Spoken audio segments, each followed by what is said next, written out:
Have you ever seen a courtroom drama flip in an instant? Judge mocks black woman in court, shocked to learn she's a genius attorney in disguise.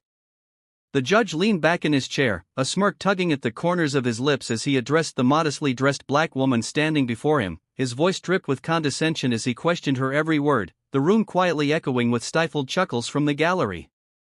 To them, she was just another defendant, unimportant, out of her depth, and easy to dismiss. But what no one realized was that she wasn't who they thought she was. Beneath her calm exterior lay a brilliant mind, a secret she'd kept hidden for the perfect moment. And when that moment came, it would leave the courtroom and the judge reeling. Who was this woman, and what would she reveal that would turn the entire case on its head? Stay with me, because this is one story you won't want to miss. The Cook County Courthouse was bustling that morning, its wide marble halls echoing with the sounds of hurried footsteps and murmured conversations. The heavy oak doors to Courtroom 3B creaked open, allowing in a diverse crowd of litigants, lawyers, and spectators. The air smelled faintly of wood polish and tension. For most people, it was just another day, but for Angela Monroe, it was a pivotal moment she had been preparing for meticulously. Angela stepped inside quietly, dressed in a simple navy blue suit that had seen better days, her dark curls framed a calm yet determined face, and she clutched a worn leather briefcase with both hands as if anchoring herself in the room's charged atmosphere. She moved toward the defense table, her footsteps soft but purposeful on the tiled floor. Around her, eyes flickered with curiosity and, in some cases, dismissal.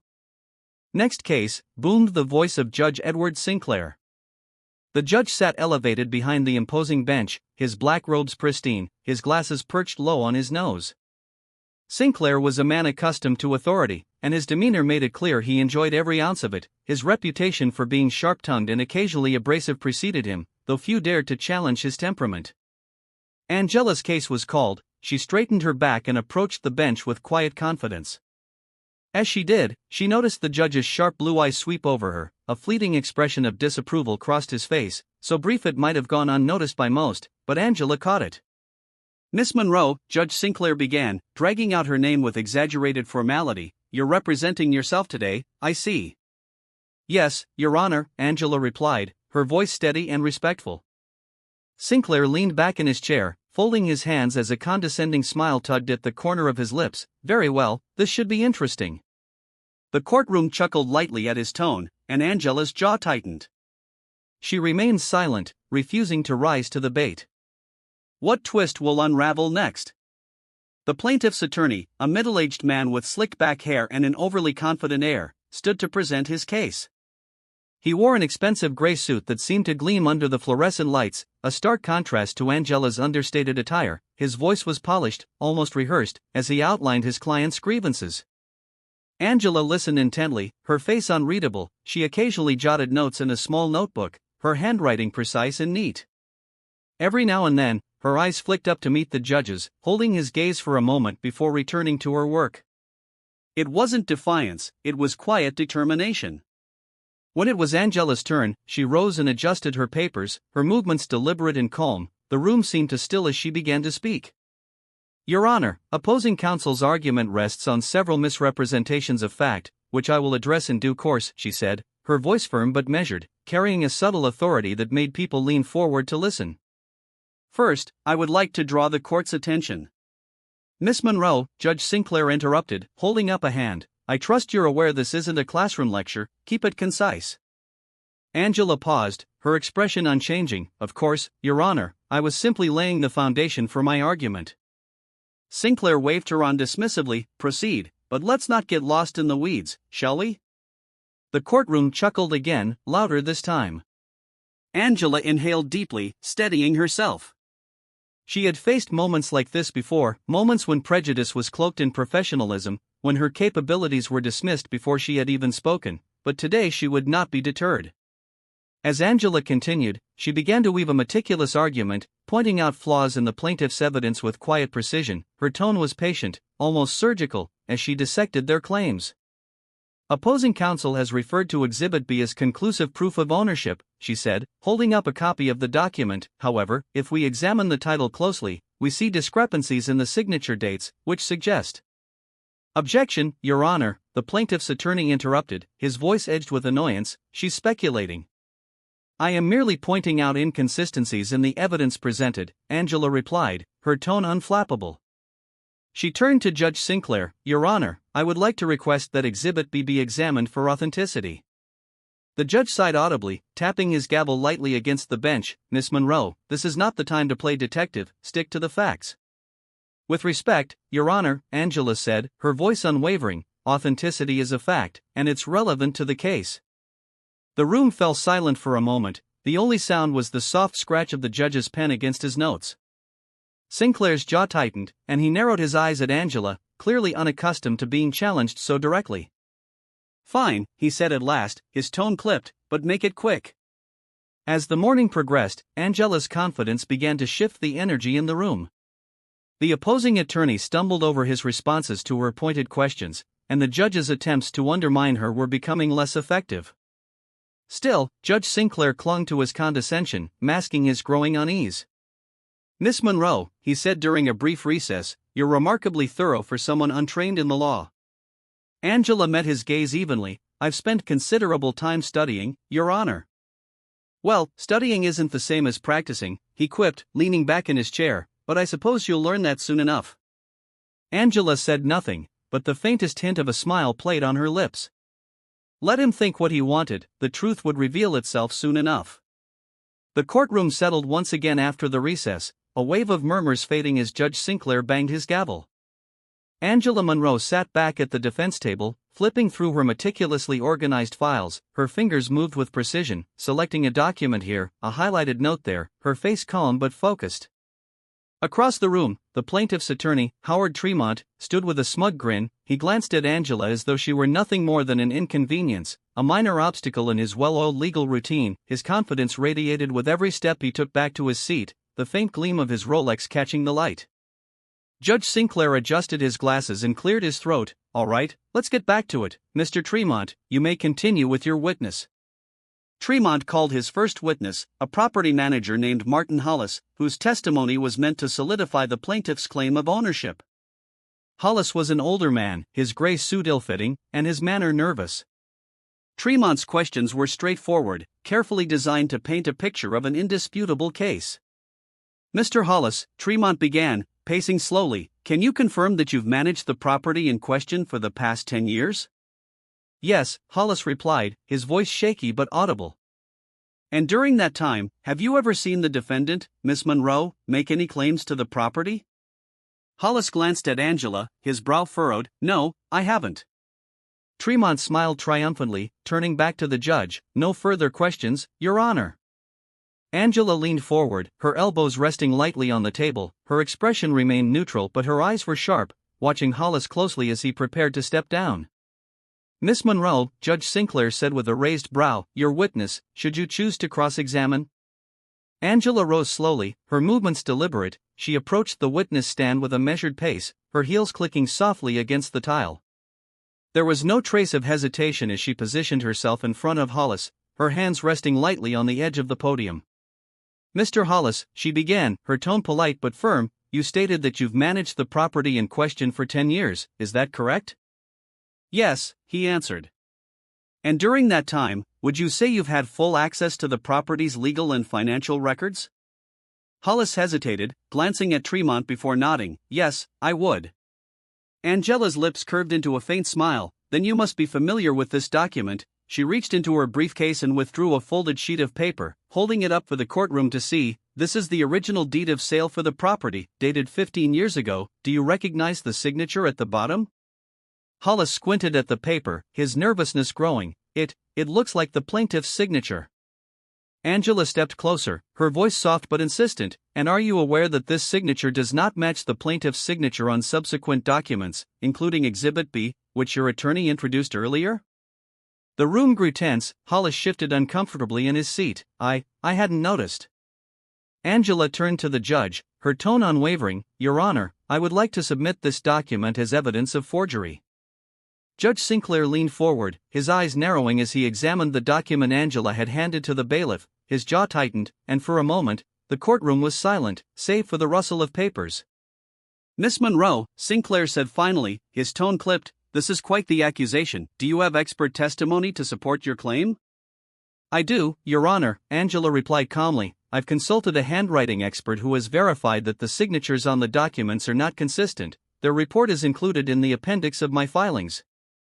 The judge's lips pressed into a thin line, and he glanced at Tremont, whose confident demeanor was beginning to crack. Mr. Tremont, do you have a response to this? Tremont stood abruptly, his expression a mixture of annoyance and alarm. Your Honor, this is clearly a delay tactic. The defendant is grasping at straws. Angela's voice cut through the tension like a knife. Or perhaps, Your Honor, the plaintiff is grasping at stolen property. Gasps rippled through the courtroom, and Judge Sinclair slammed his gavel to restore order. His gaze fell on Angela, a spark of irritation mingled with something else, respect, curiosity, it was hard to tell. Miss Monroe, he said sternly, you're walking a fine line. I'll allow this evidence, but tread carefully. This is still a court of law, not a stage for theatrics. Angela inclined her head. Understood, Your Honor. As the trial continued, Angela's cross-examinations grew sharper, her questions more incisive. She called into question not only the validity of the plaintiff's claims but the integrity of their evidence. Witnesses faltered under her scrutiny, their rehearsed answers unraveling with each pointed question. Meanwhile, Judge Sinclair's demeanor shifted subtly. Though he continued to interrupt Angela and occasionally dismiss her arguments, there was a tension in his tone that hadn't been there before. He was beginning to realize that Angela was not the naive, overconfident amateur he had assumed. By the time the court adjourned for the day, the room was buzzing with murmurs, spectators whispered about the unexpected turn of events, and even Tremont avoided Angela's gaze as he gathered his papers. Angela packed her briefcase slowly, her movements unhurried despite the day's intensity. As she walked out of the courtroom, she felt the weight of every stare, every whispered word. She didn't look back. This was far from over, and tomorrow, she planned to turn the tide even further. The next morning, the Cook County Courthouse was abuzz with anticipation. Word of the dramatic revelations in Courtroom 3B had spread, drawing curious onlookers and even a few reporters eager to catch the unfolding drama.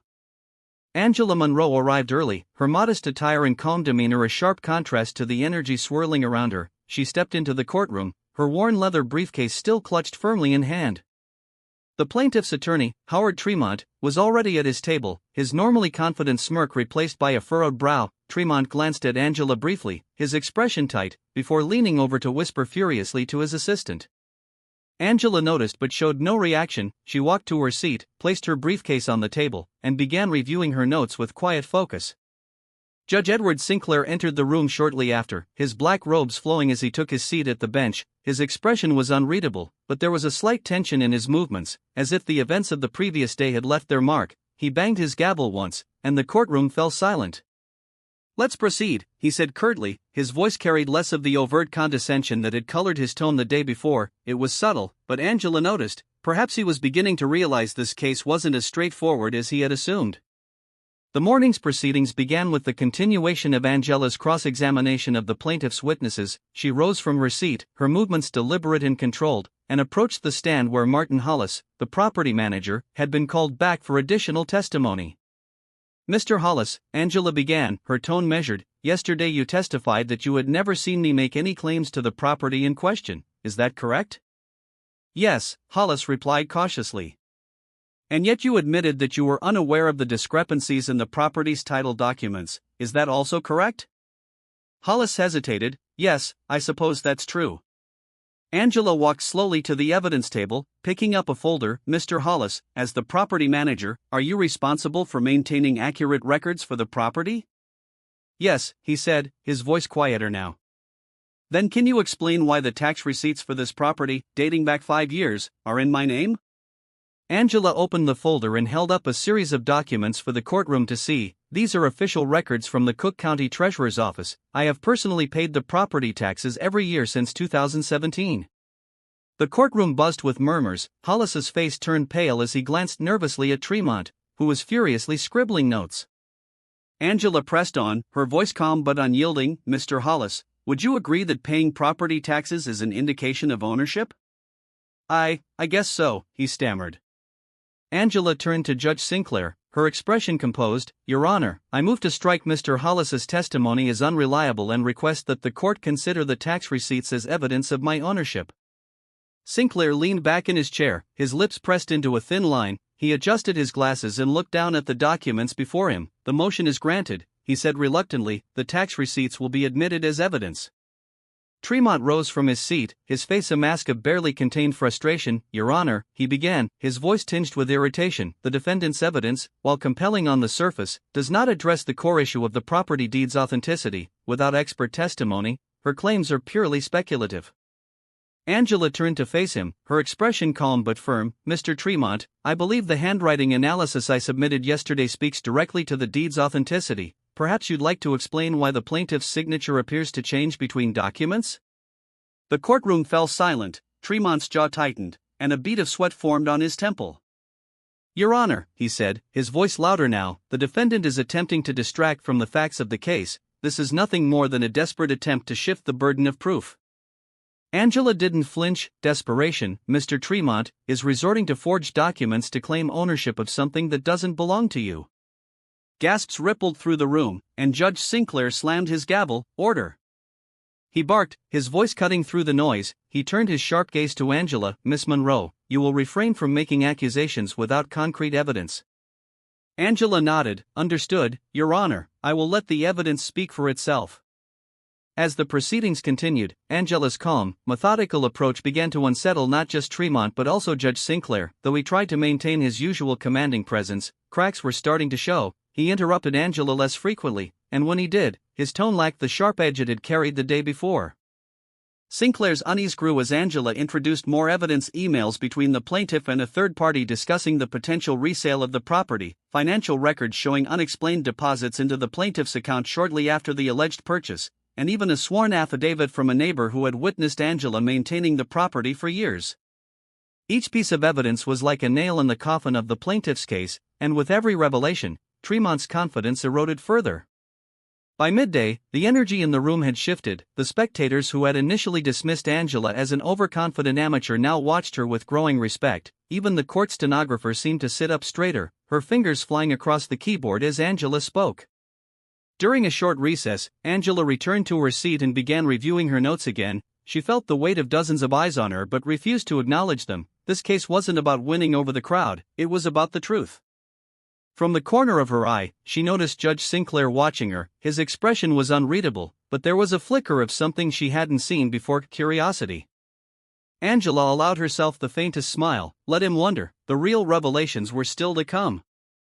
The third day of the trial began with a heavy stillness in courtroom 3B, as though the air itself braced for the storm that Angela Monroe was about to unleash. The crowd was larger than ever, with curious faces filling the gallery, eager to witness what many had begun to call a David versus Goliath battle.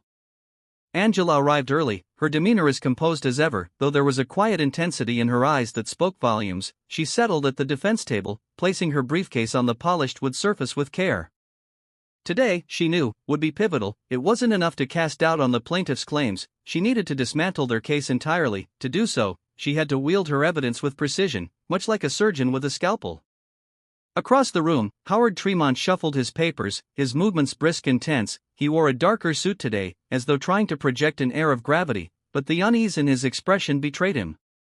Judge Edward Sinclair entered shortly after, his gavel striking sharply against the bench. Let's proceed, he said, his voice clipped. His usual arrogance had dimmed, replaced by a wary professionalism. He glanced briefly at Angela before turning his attention to Tremont. Mr. Tremont, you may call your next witness. Tremont called his final witness, a handwriting analyst named Dr. William Harding, who had been hastily added to the plaintiff's roster. It was a clear attempt to counter Angela's evidence regarding the alleged forgery. Dr. Harding was an older man with a neatly trimmed beard and an air of practiced authority. He walked to the stand with measured steps, adjusting his tie before taking his seat. Tremont wasted no time. Dr. Harding, Tremont began, his voice steady, you've reviewed the documents in question, including the deed submitted by my client. Can you confirm the authenticity of my client's signature? Dr. Harding nodded confidently. Based on my analysis, the signature on the deed is consistent with other verified samples of the plaintiff's handwriting. Tremont smiled, turning to the judge. Your Honor, this confirms that the defendant's claims of forgery are unfounded. Angela, who had been silently observing, rose to her feet. Your Honor, I would like to cross-examine the witness. Judge Sinclair gestured for her to proceed, his expression guarded. Angela walked to the witness stand, her steps deliberate. She carried a folder containing the same documents that had been submitted as evidence. but held something else in her free hand, a magnifying glass. "Dr. Harding," Angela began, her tone polite but firm, "you testified that the signature on the deed is consistent with the plaintiff's handwriting, is that correct?" "Yes," he replied, his voice steady. "And your analysis was based on visual examination of the documents?" "That's correct." Angela nodded, setting her folder on the edge of the witness stand. "Did you use any specialized equipment, such as microscopic imaging or chemical analysis, to verify the ink's age?" Dr. Harding hesitated for the briefest moment. "No, my analysis did not include those methods." Angela's voice remained calm, but there was a faint edge to her words now. "So your conclusion is based solely on visual comparison?" "Yes," he admitted. Angela held up the magnifying glass. "Would you be willing to take a closer look at the signature on this document, specifically the ink pattern around the date?" Dr. Harding glanced at Tremont, who gave a small, reluctant nod. Angela handed the document and magnifying glass to the witness. The room was silent as Dr. Harding leaned over, examining the deed closely. "Do you notice anything unusual about the ink around the date?" Angela asked, her voice cutting through the tension like a blade. Dr. Harding straightened, his expression uneasy. "There appear to be slight discrepancies. The ink seems newer than the rest of the document." Angela nodded, stepping closer. "Would you agree that these discrepancies suggest the date was altered after the document was originally signed?" Dr. Harding shifted uncomfortably in his seat. "It's possible." Angela turned to the judge. "Your Honor, I request that this document be subjected to forensic ink analysis to determine the age of the date." Judge Sinclair's brow furrowed as he considered her request. Tremont leapt to his feet, his voice tight with frustration. "Your Honor, this is yet another delay tactic. The defendant is attempting to undermine credible testimony with baseless speculation." Angela remained unflinching. "Your Honor, the discrepancies in this document raise serious questions about its authenticity. If opposing counsel is confident in their case, they should have no objection to verifying the evidence." The judge tapped his gavel lightly, his face a mask of neutrality. "I will allow the request for forensic analysis, however, I expect both parties to expedite this process." Tremont sat down heavily, his frustration palpable. Angela returned to her seat, her calm demeanor unbroken as the court adjourned for lunch. Whispers filled the room. Angela's cross-examination had shifted the narrative once again, casting further doubt on the plaintiff's case. Spectators speculated about the implications of the altered date, their curiosity growing with each passing moment. Angela left the courtroom briefly, stepping into the quiet corridor outside. She leaned against the cool marble wall, allowing herself a moment to breathe. The weight of the trial pressed against her, but beneath it all, there was a growing sense of satisfaction. The cracks in the plaintiff's case were widening, and it was only a matter of time before everything crumbled. Back in his chambers, Judge Sinclair sat at his desk, reviewing the day's proceedings. He tapped his pen against the edge of his legal pad, his thoughts racing. Angela Monroe was unlike any defendant he had encountered. She was composed, meticulous, and undeniably intelligent. He had underestimated her, he could admit that now, even if only to himself. There was a part of him that respected her tenacity, though he would never show it in the courtroom. Still, a nagging question lingered in his mind: who exactly was Angela Monroe? Sinclair set his pen down, his jaw tightening. He needed to maintain control of his courtroom, but he couldn't shake the feeling that he was no longer the one steering this trial. Returning to the courtroom after lunch, Angela noticed the subtle shift in the atmosphere. The whispers grew quieter as she passed, and a few heads nodded in acknowledgement. The tide was turning, and everyone could feel it. As she settled back into her seat, Angela glanced briefly at Judge Sinclair. For the first time, she saw something in his expression she hadn't seen before: hesitation. It was only the beginning. By the end of the trial, she intended to leave no doubt about the truth. The courtroom resumed after lunch, its energy tense and brimming with unspoken anticipation. Angela Monroe sat at the defense table, quietly arranging her notes, her calm demeanor a stark contrast to the palpable anxiety emanating from the plaintiff's side. Howard Tremont, the seasoned attorney who had once exuded unshakable confidence, now appeared visibly unsettled. His sharp suit seemed less polished, his movements more abrupt, and his whispers to his assistant more frantic. Judge Edward Sinclair, however, projected a different kind of tension. Seated at his bench, he adjusted his glasses and tapped his gavel to call the room to order. His usual air of authority seemed tinged with something else now, perhaps unease or even curiosity about what Angela might unveil next. "Miss Monroe," Sinclair began, his tone measured, "the floor is yours, proceed." Angela stood slowly, her every movement deliberate. She walked to the center of the courtroom with a folder in hand, her heels clicking softly against the tiled floor. The gallery fell silent, all eyes fixed on her. Your Honor, Angela began, her voice calm yet commanding, I'd like to present additional evidence that further undermines the plaintiff's claims of ownership. Tremont shot up from his seat, his tone sharp. Objection, Your Honor, this is an ambush. Opposing counsel has not disclosed any new evidence in advance. Angela turned to face the judge, her expression steady. Your Honor, this evidence is in direct response to the questions raised during the plaintiff's presentation of their case. It's not an ambush, it's the truth. Judge Sinclair raised a hand, silencing Tremont's protest. Overruled. Let's hear it, Miss Monroe. Angela nodded her thanks and continued, This morning we discussed discrepancies in the property deed, particularly the date, which appeared to have been altered. However, there's more. I conducted an independent title search through the Cook County Recorder of Deeds. What I found was illuminating.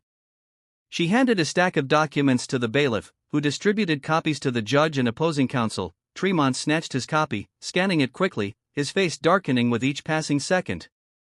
This is an official record, Angela explained, turning to address the court. It shows that the property in question was never legally transferred to the plaintiff. The last recorded deed lists the previous owner as Mr. Elijah Monroe, my late father.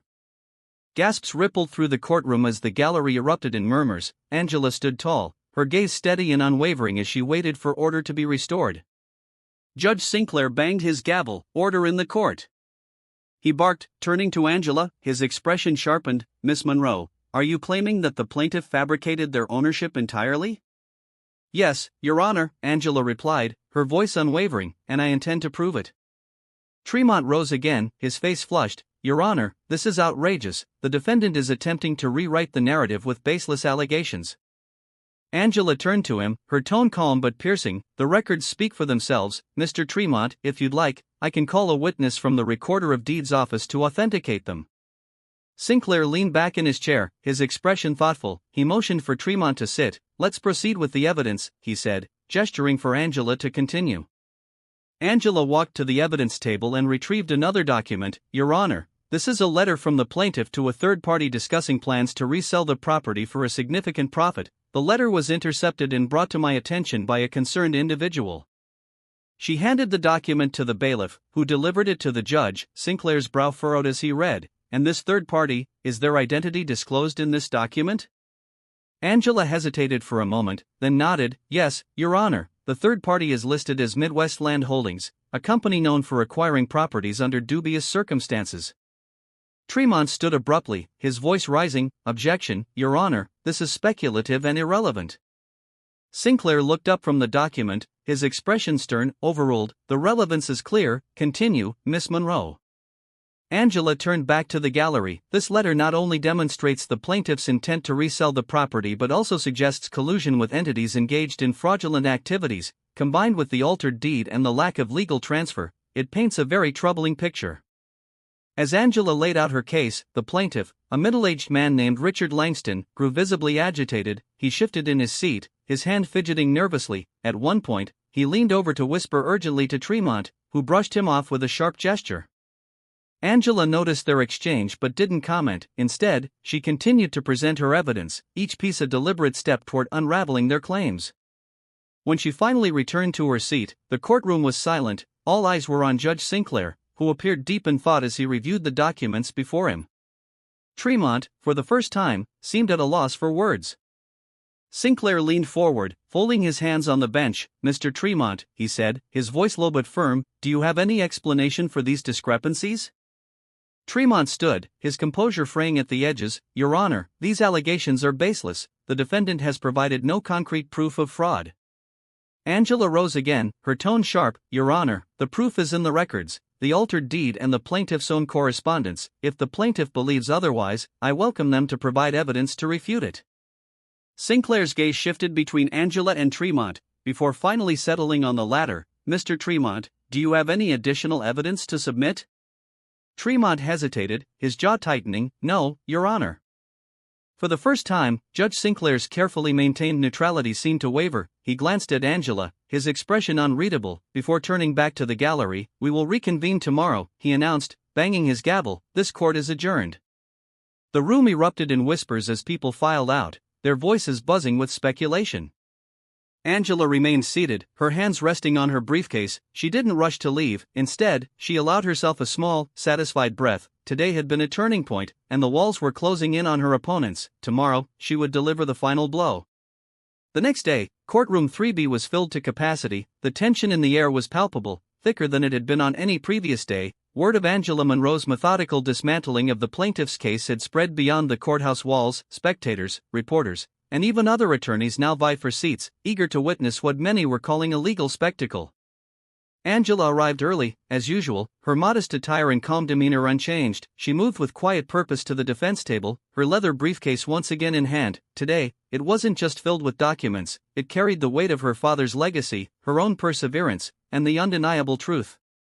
Howard Tremont was already seated at the plaintiff's table, his posture rigid, his expression grim. The confident, polished attorney who had laughed at Angela's early arguments was gone, replaced by a man visibly grappling with the unraveling of his case. He barely glanced at Angela as she set down her things, though she felt his discomfort like a tangible presence in the room.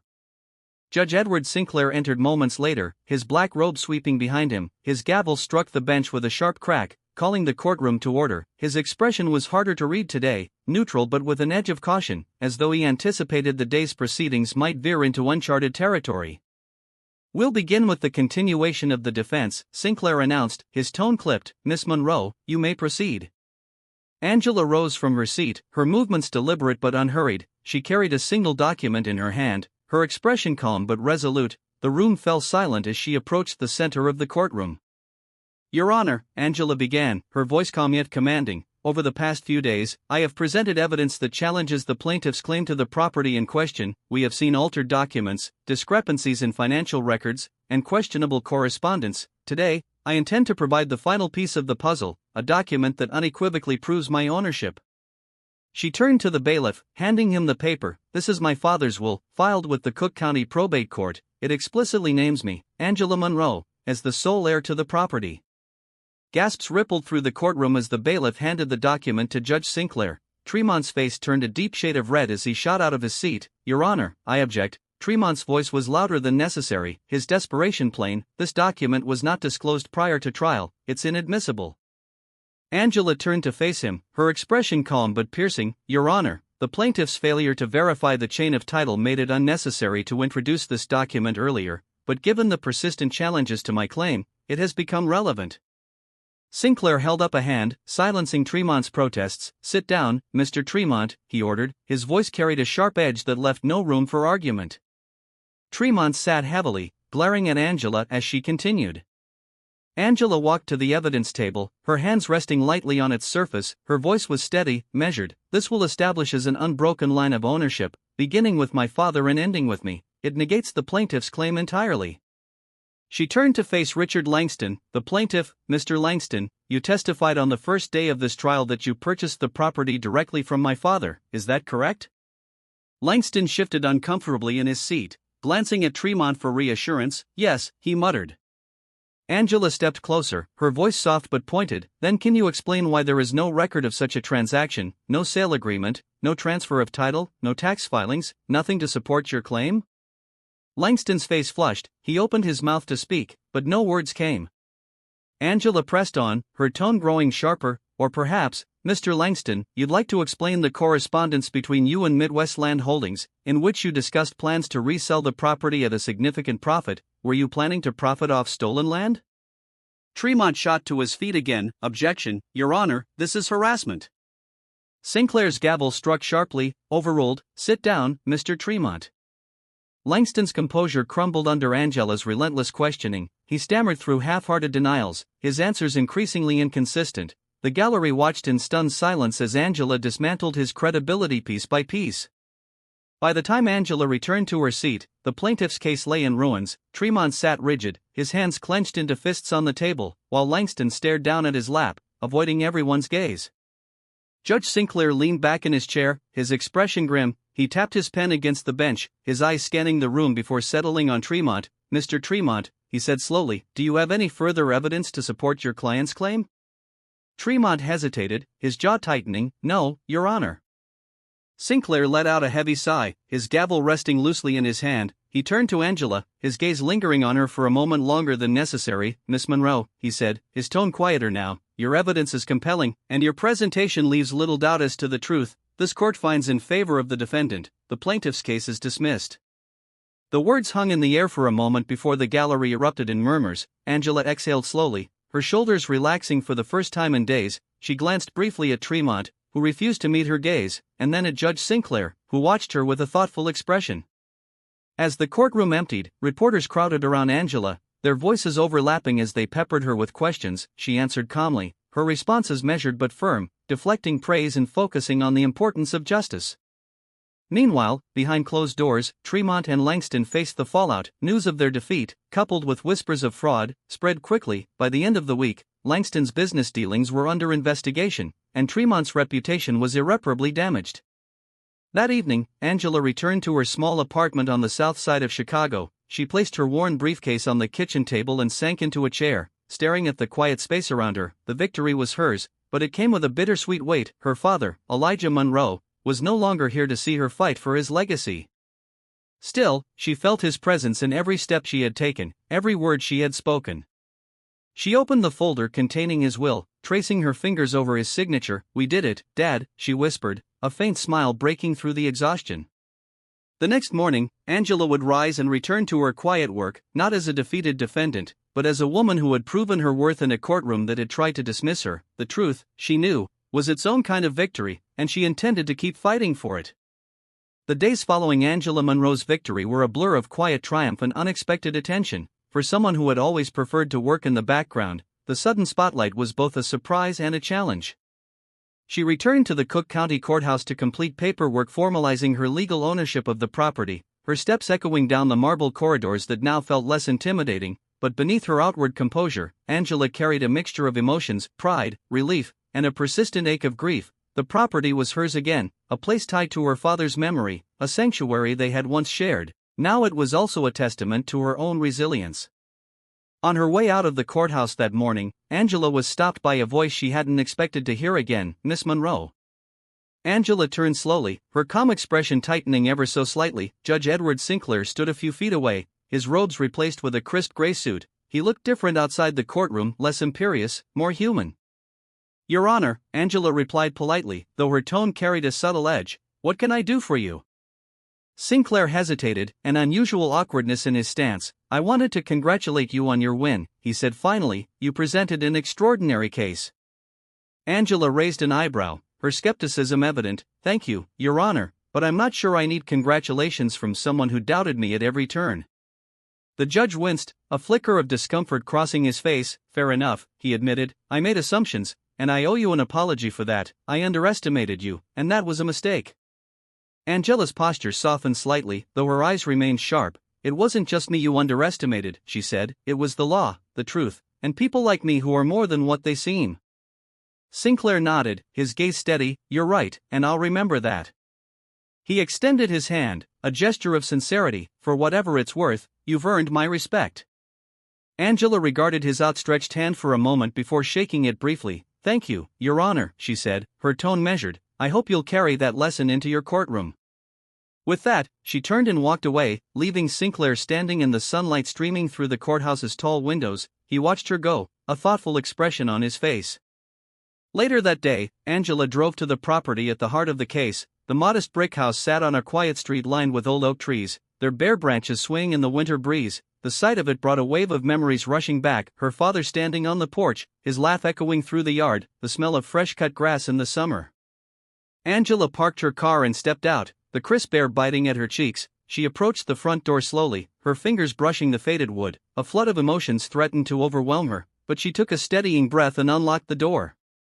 Inside, the house was just as she remembered it, simple, warm, and filled with remnants of her father's life. A faded armchair sat in the corner of the living room, a stack of old books resting beside it. The walls bore faint marks where family photos had once hung, and the air carried a faint trace of her father's favorite aftershave. Angela set her briefcase down on the kitchen table, running her fingers over its worn surface. She opened a drawer and found an old keychain her father used to carry, a small silver charm engraved with the initials EM.